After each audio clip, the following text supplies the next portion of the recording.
How is getting him neutered loving? I did that to Clyde, and now he won't even get back in the car. So then, there's this.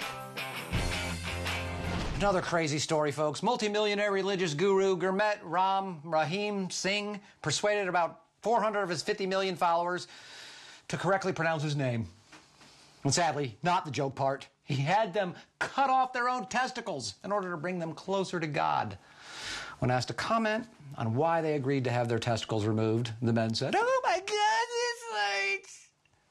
This might just be evolution's way of favoring the atheists. On a positive side, India's chances in this year's Tour de France have drastically improved, and they have inadvertently invented a new yoga position: the downwardly neutered dog. Seriously, if a pastor or guru told me that God wants me to start removing appendages, I'm going to ask how he got his information. This sounds a lot like a cult led by half the women on Twitter. For me to do that, do you know how much I have to trust that you talk to God personally? Wait, God told you to tell me to chop off my boys, but you get to keep yours? Well, you're going to need them if you're going to ask more people to do this. Seriously, sorry. If God asked me to cut my balls off himself personally, I'd be like, do you have some ID? 50 million followers and only 400 to cut them off. I mean, 7,000 of them went, well, the Jews only want the tip, and immediately converted. Religion isn't by default a bad thing. It brings joy and comfort, and if they're right, eternal salvation. But when it goes sideways, woo-hoo-wee.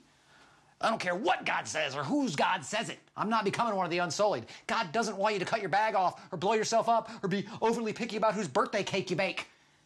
Anytime a person tells you that God wants you to do something horrible, guess what? It's not God talking. It's a power-hungry sociopath claiming to be God's spokesperson almost every time. And by almost, I mean every time. Are we rolling? Okay.